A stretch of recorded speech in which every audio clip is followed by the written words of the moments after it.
जय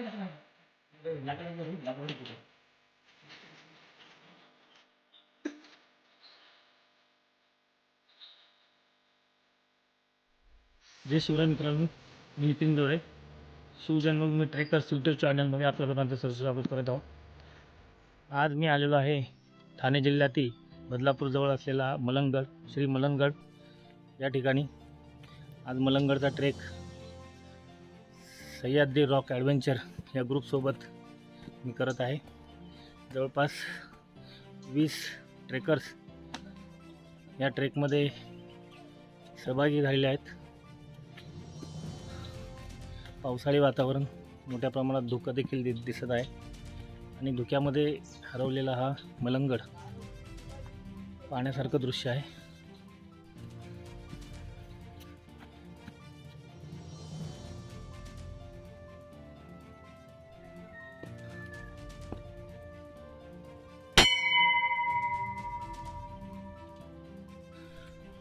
जवळपास पाऊण तासाची चढाई करून आल्यानंतर आपण नवदुर्गा या मंदिरापाशी येऊन पोचलेलो आहोत.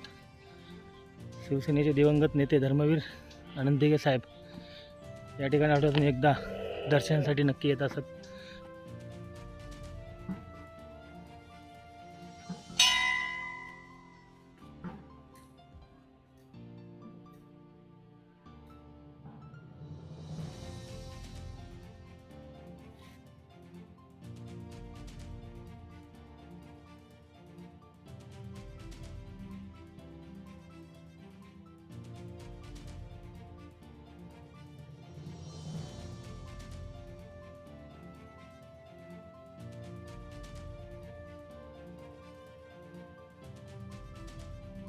या ठिकाणी हिंदू आणि मुस्लिम दोन्ही भक्तिभावाने येत असतात.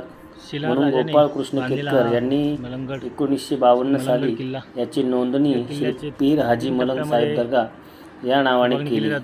पेशवेकालीन इतिहास श्री मलंगगडाची नोंद आहे, त्यामध्ये श्री मलंग बाबा अशी नोंद सापडते. आणि शेवटचा जो टप्पा आहे, उजव्या बाजूला असलेली दुकानांची रांग आणि त्यामधून एका छोट्या गल्लीतून किंवा बोळातून किल्ल्याची उंची जी वाट जाते ती आपल्याला अधिक आहे. किल्ल्यावर किंवा गडावर या घेऊन ठिकाणी जाते. मच्छिंद्रनाथ जालिंद्रनाथ यांची समाधी देखील या किल्ल्यावरती आहे. तसेच नाथपंथीयांचा या किल्ल्यावर किंवा या परिसरामध्ये मोठा वावर त्या काळी असायचा. असं या किल्ल्याचं एक वेगळं असं वैभव आहे किंवा एक वेगळं असं वैशिष्ट्य आहे. नाथपंथीयांसाठी ही एक धार्मिक स्थळ समजलं जातं. या ठिकाणी एक दर्गा देखील आहे, व्हिडिओमध्ये दाखवल्याप्रमाणे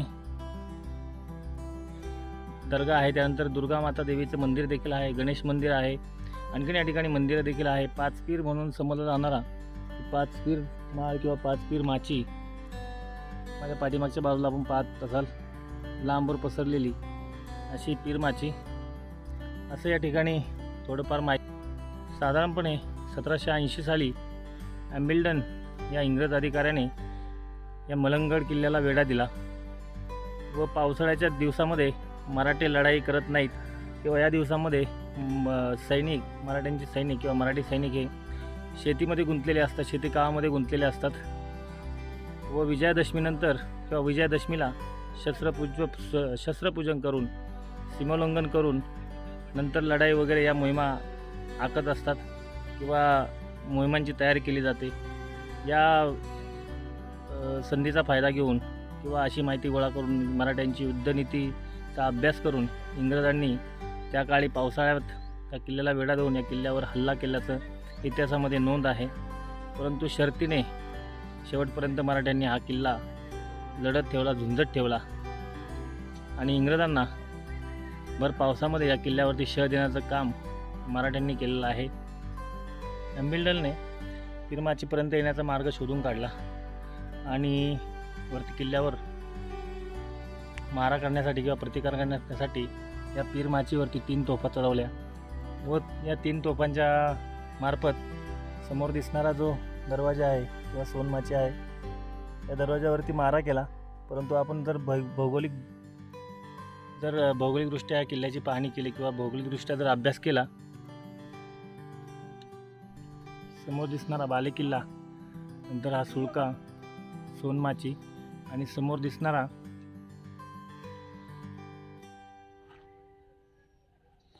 हा दरवाजा. पायऱ्या आता बऱ्याचशा मोडकळीस आलेल्या आहेत.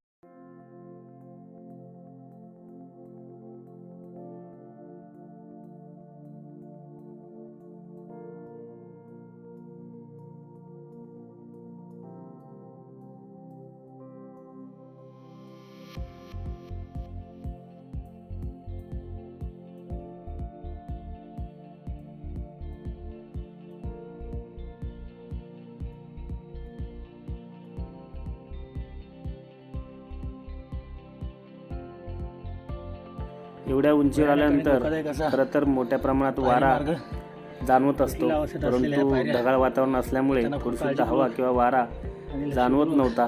त्यामुळे चढाई करत असताना मोठ्या प्रमाणात दमछाक होत होती आणि खूप अवघड असं हा ट्रेक जाणवत होता. पूर्ण घामाने सर्व कपडे ओले झाले होते आणि अतिशय त्रासदायक ठरलेला हा ट्रेक कधीही न विसरण्यासारखा आहे.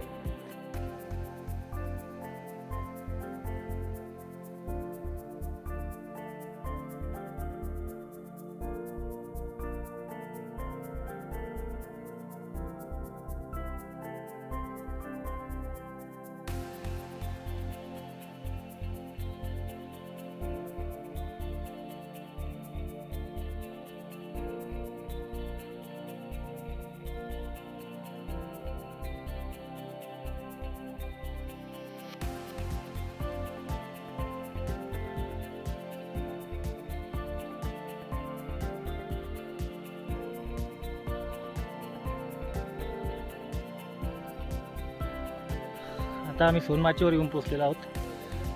खूप छान असं दृश्य. सकाळचे 9 वाजलेले आहेत आणि तुम्हाला सूर्योदय दाखवतो मी. मोडकळलेल्या पायऱ्यावर चढून आल्यानंतर आपल्याला प्रवेशद्वार असल्यासारखं या ठिकाणी भासतं आणि या प्रवेशद्वाराच्या उजव्या बाजूला म्हणजे आपण आतमध्ये जात असताना उजव्या बाजूला काहीसा तटबंदीसारखा भाग आहे आणि या गडावरील मला दिसलेला हा एकमेव असा भाग आहे. खूप छान असं दृश्य.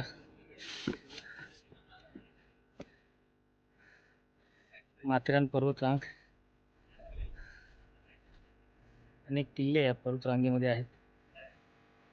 आतापर्यंत किल्ल्यावरती चढाई करत आल्यानंतर आलेला थकवा हे दृश्य पाहून नक्कीच हा थकवा दूर झालेला आहे.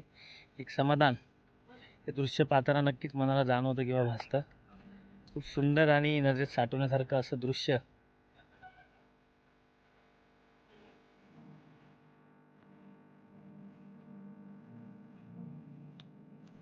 हे समोर दिसलेले हत्तीच्या सोंड्यासारखे भासत असलेला हा चुरका, कदाचित याला असं म्हटलं जातं की सोंड्याच्या आकारावरनं, हत्तीच्या सोंड्याच्या आकारावरनं त्याला सोनमाची असं म्हटलं जायचं, पण नंतर अपभ्रंश होऊन सोनमाची असा उच्चार नंतर होत गेला व त्याला सोनमाची किंवा सोनेमाची असं देखील या ठिकाणी म्हटलं जातं.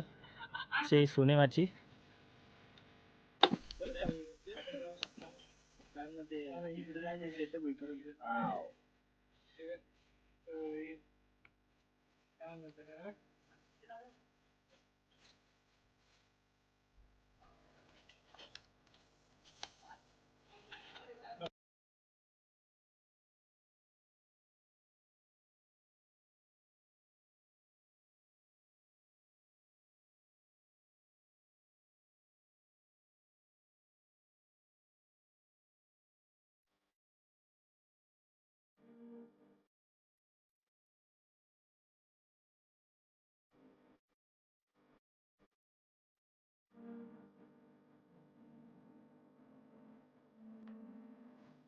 हा या गडावरील चोर मार्ग किंवा भुयारी मार्ग आहे. आपण खाली उतरून बघूया कशा पद्धतीने हा भुयारी मार्ग बनवलेला आहे. खूप छोटीशी जागा, एका वेळेस एकच जाऊ शकतो एवढ्या छोट्याशा जागेतनं याचं बांधकाम करत बनवलेला हा भुयारी मार्ग आहे. आपण आलो त्याच्या विरुद्ध बाजूने खाली उतरण्यासाठी चोरवाट किंवा पळवाट आहे. शत्रूला चकवा देण्यासाठी त्या मार्गाचा वापर त्या काळी केला जायचा.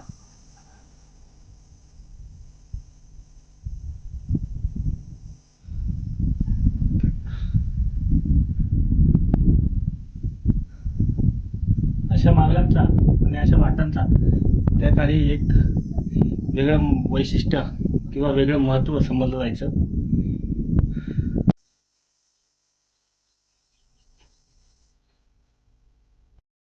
सोनमाचीवरचा हा सुळका ज्यावरनं खरं तर भासतो हत्तीच्या सोंडेसारखा, परंतु बराचसा मोडकळीस आल्यामुळे आणि सुरुवातीला याचं नाव कदाचित सोंडमाची असंच असावं. हत्तीच्या सोंडेवरनं ही सोंडमाची असं नाव देण्यात आलं असावं, परंतु आता तो सोनमाची किंवा सोनेमाची असं देखील या ठिकाणी म्हटलं जातं. याच्या पाठीमागच्या बाजूला बालेकिल्ला आहे व जो खास ट्रेकचं आकर्षण आहे किंवा ट्रेकर ज्या गोष्टीकडे ज्या पॉईंटकडे आकर्षित होतात मलंगडच्या, तो म्हणजे पाईप क्रॉसिंग. एक थरारक असा अनुभव तो या सुळक्याच्या किंवा या माझ्या पाठीमागच्या बाजूस आहे व तिथून पुढे बालेकिल्ल्याकडे पाईप क्रॉसिंग करून बालेकिल्ल्यावर आपण जाऊ शकतो. असा हा पुढचा मार्ग आहे आणि थोड्याच वेळात आपण पाईप क्रॉसिंग करून बालेकिल्ल्यावरती जाणार आहोत. माझ्या पाठीमागच्या बाजूला दिसणारा चंदेरी किल्ला, माझ्या पाठीमागच्या बाजूला या पर्वतरांगेवरती पसरलेलं धुक्याची चादर एक स्वर्गसुखाचा अनुभव आपल्याला देते. खूप छान असं दृश्य, डोळ्यात साठवण्यासारखं असं दृश्य हे आहे.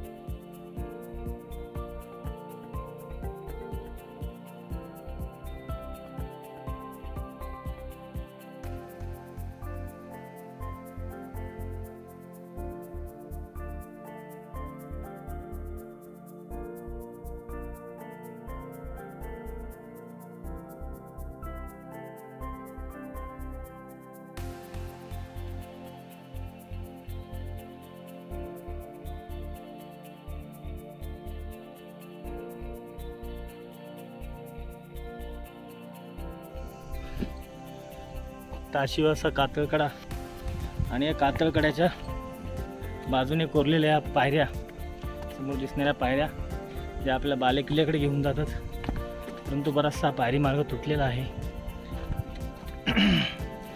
त्यामुळे बालेकिल्ल्याकडे जाताना मध्ये पाईप जवळपास 15 ते 20 फुटाची पाईप टाकलेले आहेत. ते पाईप क्रॉसिंग करून आपल्या बालेकिल्ल्यावर जावं लागतं. समोर दिसणाऱ्या पायऱ्या खूप मोकळी झालेल्या आहेत.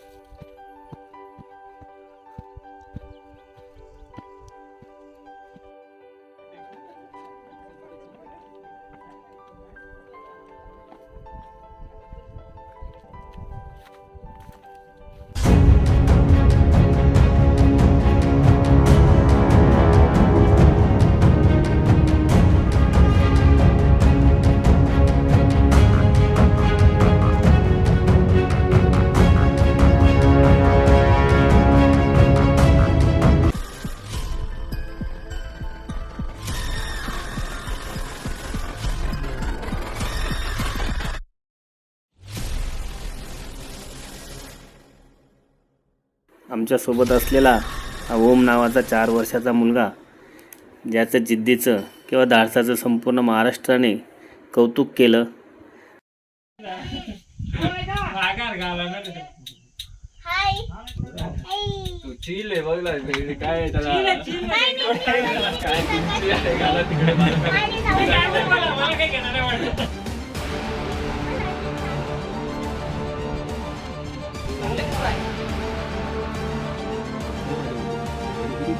हाते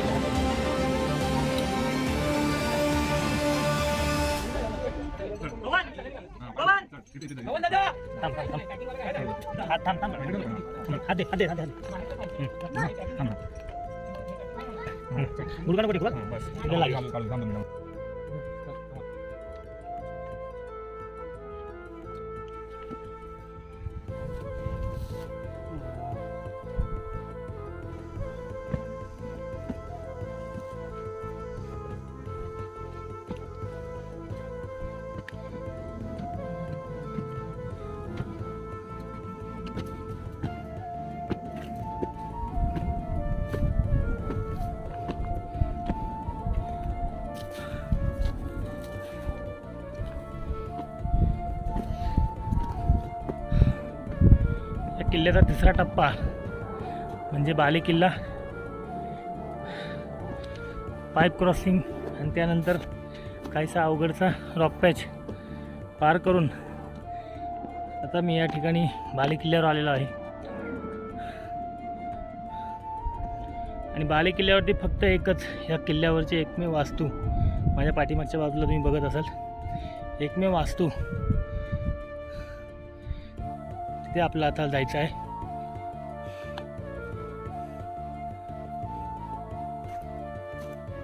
या किल्ल्यावरती बरेच रॉक पॅच आहेत, अवघड असे टप्पे आहेत, परंतु सुरक्षितेची सर्व इक्विपमेंट जर असतील तरच आपण बाले किल्ल्यापर्यंत पोहोचू शकतो.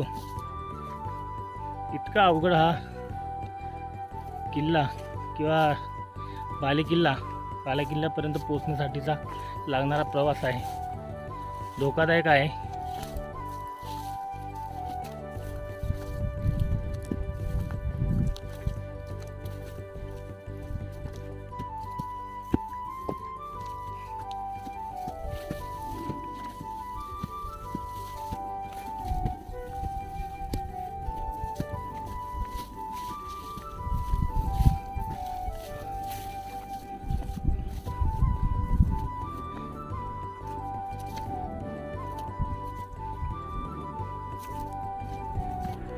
या ठिकाणचा बराचसा रस्ता या पावसामध्ये खचलेला आहे वास्तू खूप मोठी आणि आहे. अतिशय अरुंद अशी पायवाट या ठिकाणी वास्तूवरती राहिलेली चप्पल आहे. नसलं भविष्यात ती देखील तरी नाहीशी पण होते की काय अशी भीती प्रत्येक या ठिकाणी वर्षानंतर आहे. वास्तूच्या भिंती जशाच्या तशा आहेत.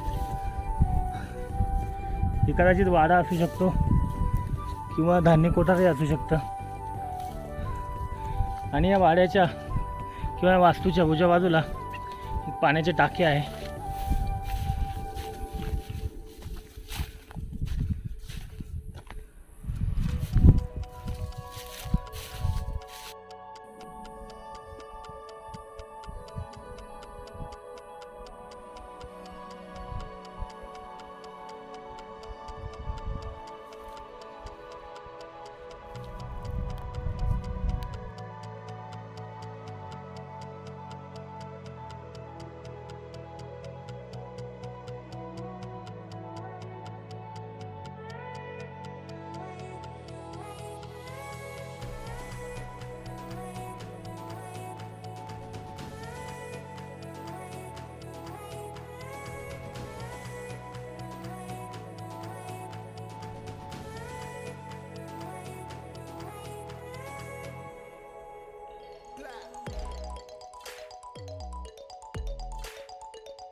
एकाला एक जोडून अशा एकूण 7 टाक्या या बाले किल्ल्यावरती आहे.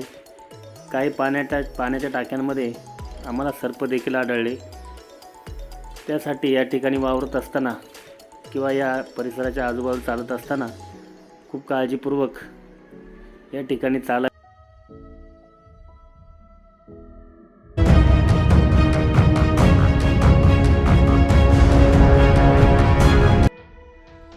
जवळपास 100 फूटची रॅपलिंग करून आम्ही बाले किल्ल्यावरनं खाली उतरलेलो आहोत सोनमाचीवरती. आणि आता परतीच्या प्रवासाला आम्ही सुरुवात करत आहोत. आपल्याला हा व्हिडिओ कसा वाटला कमेंटमध्ये नक्की कळवा. लाईक करा, शेअर करा आणि फॉलो करायला विसरू नका. जय हिंद, जय महाराष्ट्र.